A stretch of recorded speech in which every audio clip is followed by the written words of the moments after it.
Magandang tanghali po. Lunchtime po. Meron po ako ditong upo. So I think hindi ko pa po yata na-review to. No? So today's the day. Upo po siya na may gata. Tapos nilagyan po siya ng pork na laman.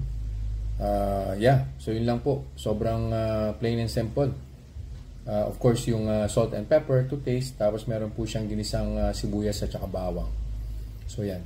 Nag-baseline na po pala ako ng blood sugar. 113 po yung baseline blood sugar. Of course, dito po yan sa Otay CGM.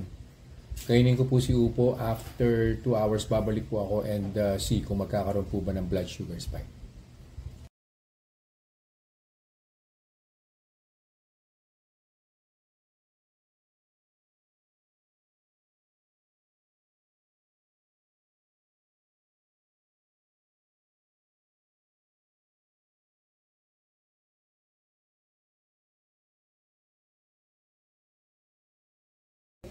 Conclusion na po tayo dun po sa lunch na kinain ko today. No? So, upo po siya. Ginataang upo. Ang baseline blood sugar ko po was at 113 when I started eating yung upo. And then, after an hour, umakyat po siya. Nag-130 po siya. So, that's plus 17. I would consider na tolerable naman po, no? Yung plus 17 na yun.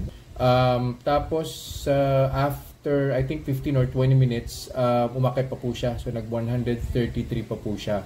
From 130 to 133. So yun na po yung peak niya, 133. And then slowly, bago po siya umabot dun sa second hour, bumaba na po siya ng bumaba, 126, 124, until finally, nag-121 po siya on the second hour.